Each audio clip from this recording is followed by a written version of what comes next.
Hello there. Welcome to my channel. Kind of tell you a little bit about me, what I really want to accomplish with the channel here in a few minutes here. My name's Jim Mealy. I'm a middle-aged man, middle-aged coach, as I titled it. 50 years old. I'm out in the Hanover, Pennsylvania area.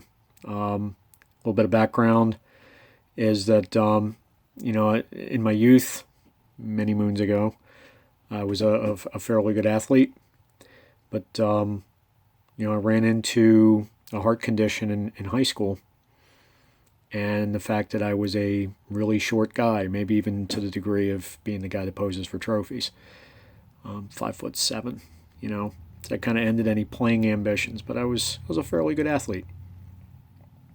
Got to the end of high school, and I really was a guy who I played a little bit, and they tend to be decent coaches. So then I got into the professional ranks as far as business is concerned. I learned a lot more about communication. And as one thing always builds into the next, later in life, I have a son who's autistic, and I end up being a coach. You end up on the sidelines, and you start being a coach, because it's all hands on deck, or we're all just gonna be standing there, right? So I used a lot of my business communication because I didn't have a professional coaching background. That was really helpful. So I coach basketball and bowling for the Special Olympics program in my county, and I would say that's like I said, you start as a caregiver, they coax you out of the stands, and then you do what you can. So all I had was the fact that I had a son with special needs, and I needed to use what background I had in communications, being in the business world. So they're cognitively impaired, so it's a very different kind of coaching. Basically, you slow everything down, and I chose to approach it as the intersection of occupational therapy and traditional coaching methods, and so my goal has just been to improve my methodology every day as much as I can. I borrow from a lot of things, occupational therapists. I read a lot of really good coaches, and just read as much as I can about the sports that I coach. And I don't coach a whole bunch of them. I only coach 2. I've always believed that coaching is a great vessel for teaching life lessons. So I kind of mentor my athletes, and they can be from 8 years old to 60. They're cognitively impaired, and I'm able to coach some that are much like a high school team, very highly cognitive, to ones that really have some trouble. So there's some ideas I think I can impart, and I'd like to hear some from you all that might be better, things that can help me do what I do better, because I'm always trying to learn. So then it comes to the point of, what's my why? Because everybody has a why, right? Well, number one, I miss coaching. My athletes are like my family. Maybe they think I miss yelling at them or whatever I do, but I really miss my coaching family. And I'm kind of bored. We're all sequestered in our homes, or trying to do what we can.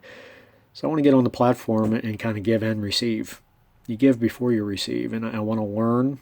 I want to impart some ideas that I have that I think are somewhat unique because of the types of people that I coach, but also to learn some. And I think if we stop learning, we stop improving, and you're not moving, you're dying, kind of thing. So I want to teach, learn techniques, I want to learn philosophies, what the challenges are, what the successes are from like-minded people, and maybe even more importantly, not like-minded people. So the best way I know how to do all this is 4 different sections, kinds of content that I'm going to try to drive. If I can find enough people to care. Number one is just go right to the sports pages and discuss what current topics are out there. LeBron did this, or the traveling machine in Houston.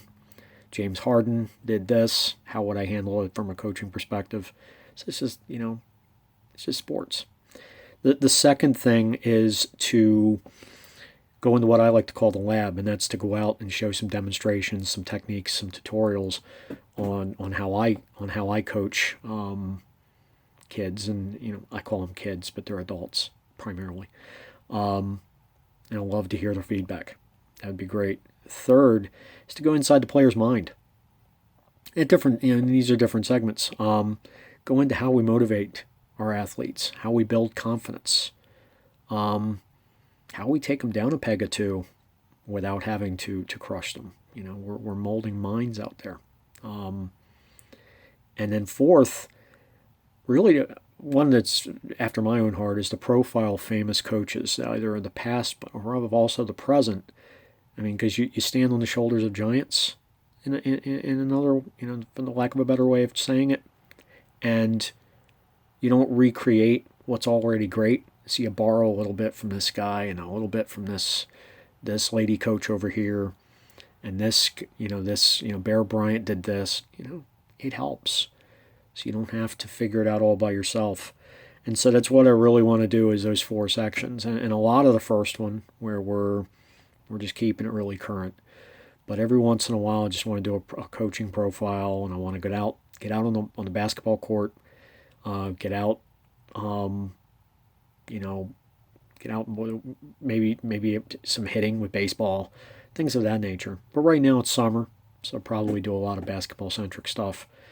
And yes, I do see the irony of a white version of Spud Webb, coaching basketball. I really do see that. And I'm just going to ignore that, and I'm going to let that sit there for a second. And I can't jam as well as he could. I mean, he had tree trunks for thighs, and I don't.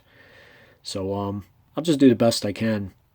But I always knew, the best coaches were the guys that maybe could barely get off the bench in sports. And that's my version. I'm going to stick to it. So I hope, just keep it nice, keep it lively, interactive. That's how we can benefit each other. So I'm glad you're here. Take a look around. I hope it's of value. And all I can say, like I say with anybody else I might be coaching, it's go time. Let's go get something done. All right. Thanks again for being here. Take care.